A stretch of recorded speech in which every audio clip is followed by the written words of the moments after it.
আমরা আমাদের খাবারের ছবি ভিডিও ফেসবুকে আপলোড করি, সেজন্যই হচ্ছে আমরা অসুস্থ হয়ে গেছি, কারণ আমাদের খাবারে নাকি অনেকে নজর দিয়েছে।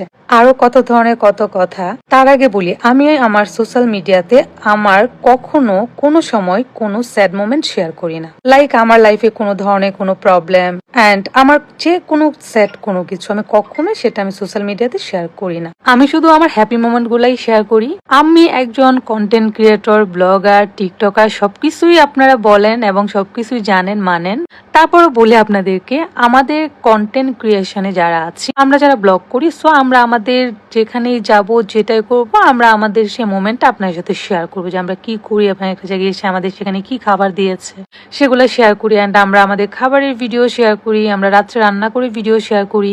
তো আমার কথা হচ্ছে, যদি এরকম নজর লাগতো তাহলে তো যারা ফুড ব্লগার আছে অ্যান্ড হচ্ছে যারা খাবারের ব্লগ করে, তারা হচ্ছে সারা বছরই মেডিকেল ভর্তি থাকতো। ব্যাপারটা এরকম না। যাই হোক, আমার বোন হচ্ছে শেয়ার করেছে যে আমরা সিক, আমি সেটা কখনোই শেয়ার করতাম না। আমি বললাম না, আমি আমার স্যাড মোমেন্ট বা আমার কোনো খারাপ লাগা, আমার কোনো কষ্টের ব্যাপার, এইটা আমি সোশ্যাল মিডিয়াতে কখনোই শেয়ার করি না, নেভার এভার।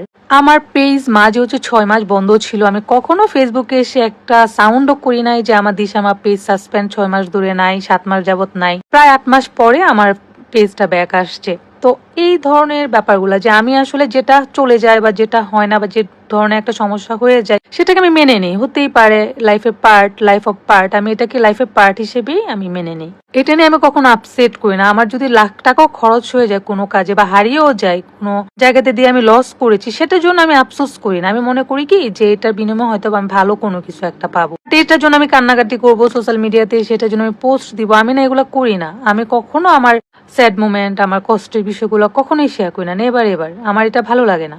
আজকে হচ্ছে দিশার শরীরটা একটু ভালো, আর আমাদের সবারই একটু প্রবলেম হয়েছিল। তার কারণ হচ্ছে, আমরা যখন মালয়েশিয়াতে গিয়েছিলাম তখন হচ্ছে আমরা একটা অ্যারাবিক রেস্টুরেন্টে সেখানে খাবার খেয়েছিলাম। ওটা হচ্ছে চিকেন খেপসা। সো ওইটা খাওয়ার পরে আমাদের ওরকম কোনো প্রবলেম হয় না, বাট আমার কাছে খেপসার স্বাদটা কখনোই ভালো লাগে না। যাই হোক, এই খাবারটা আমরা হচ্ছে খেয়েছিলাম থাইল্যান্ডে এসে, মানে ব্যাংককে। সো খাওয়ার পরে আমাদের সবার প্রবলেম হয়ে যায়। সো থাইল্যান্ডে এসে থাই ফুড না খেলে কি হয় বলেন। সো দিশার শরীরটা আজকে মোটামুটি একটু ভালো। আর দিশার যে ব্যাপারটা, যে দিশা শুধু অসুস্থ ছিল, জ্বর আর মাথা ব্যথা, আর এদিকে আমাদের প্রবলেম হচ্ছে, আমাদের সবার হচ্ছে ফুড পয়জনিং হয়ে গেছিল অ্যান্ড জ্বর, বমি, সবকিছুই, মাথা ব্যথা।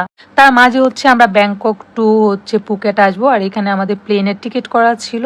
সো আমাদের যেহেতু সকালবেলা এত বেশি প্রবলেম, সেই জন্য আমরা প্লেনের টিকিটটা মিস করি। সো আমরা বোকার মতো হচ্ছে আমরা আবার বাসে করে চলে আসি 16 ঘন্টা জার্নি করে। বুঝেন, এই অসুস্থতার মাঝে আমরা বোকার মতো একটা ডিসিশন নিছি যে সারা রাত জার্নি করে আমরা ফুকেট আসি। এই জার্নিতে আমাদের অসুস্থতাটা আরো দ্বিগুণ হয়ে গেছে।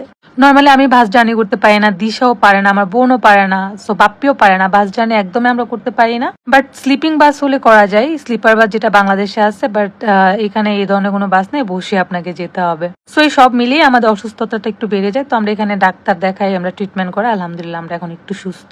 সো এই যে দিশাকে নিয়ে একটু বের হলাম। সো এটা হচ্ছে পুকেটে, দিশা এখানে খাওয়া দাওয়া করলো। করার পরে হচ্ছে পুকেটেই সুন্দর বিচ পাড়ে আমরা গেলাম। আর এখানে হচ্ছে খুবই খুবই সুন্দর জায়গাটা। তো এখানে আমি দিশা হাঁটতেছিলাম, অমনি পাকিস্তানে একটা লোক, এই যে দেখালাম আপনাকে, আমাকে সাথে এসে কথা বলতেছে, আমাকে জিজ্ঞেস করতেছে দিশাকে আমার বোন হয় নাকি, জিজ্ঞেস করতেছে আমি কোন কান্ট্রির। এই সে আমার সাথে আজেরা কতক্ষণ প্যাচাল করলো। তারপর আমি বললাম, ভাই তুমি যত কথাই বলো, তোমরা আমাদের বন্ধু না, শত্রু ছিলা।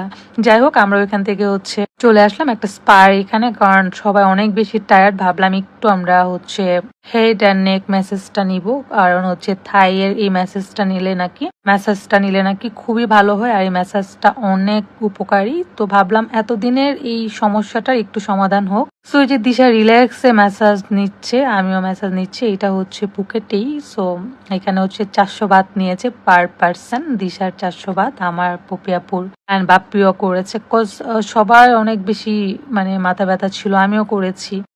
সো আমার আপুর পোস্টে যারা এই ধরনের কমেন্ট করছেন যে অসুস্থ হয়েছে, খুশি হয়েছে, এটা সেটা, খুশি হওয়ার কোনো কারণ নাই। সুস্থতা আছে বলে অসুস্থ হয় মানুষ। অসুস্থ না হলে আপনি সুস্থতার মর্ম বুঝতেন না। যাই হোক, এখানে ম্যাসাজগুলো এত রিল্যাক্স, কি বলবো, মনে হচ্ছে যে ডাক্তারের ট্রিটমেন্ট করে না এতদিন আমরা আমাদের যেই রিল্যাক্স পেয়েছি মেন্টালি, এইখানে হচ্ছে এই রিল্যাক্সটা পেয়ে গেছি। খুবই খুবই খুবই ভালো। থাই ম্যাসাজের উপর তো কোনো ম্যাসাজ নাই, সেটা জানেনি সবাই। সো আমার কাছে অনেক ভালো লাগছে। 1 ঘন্টা একদম ঘড়ি দৌড়ে আমাদেরকে এই ম্যাসাজটা করাইছে। যে বাপ্পিকেও করাইতেছে, কারণ বাপ্পির মাথায় প্রচুর ব্যথা আর বাপ্পি অনেক বেশি অসুস্থ হয়ে গেছে। যাই হোক, আলহামদুলিল্লাহ আমরা এখন আগের থেকে সবাই একটু সুস্থ। সবাই দোয়া করবেন অ্যান্ড সবাই আমাদের জন্য চিন্তা করে মেসেজ দিচ্ছেন। আমাদের কিন্তু অনেক ওয়েল উইশার আছে, সবাই আমাদের মানে ব্যাপারে জানতে চাচ্ছেন কি অবস্থায়, কেমন আছে, এত এত মেসেজ, অনেকে কমেন্ট করছেন। এই যে ভালোবাসা মানুষ, আপনারা, আপনাদেরকে অনেক ভালোবাসি আর আপনারা আছেন বলে আমরা আছি। সো সবাই ভালো থাকবেন, সুস্থ থাকবেন, টাটা। এখন আমরা রুমে চলে আসছি, রুমে গিয়ে হচ্ছে আমরা এখন রেস্ট নেব।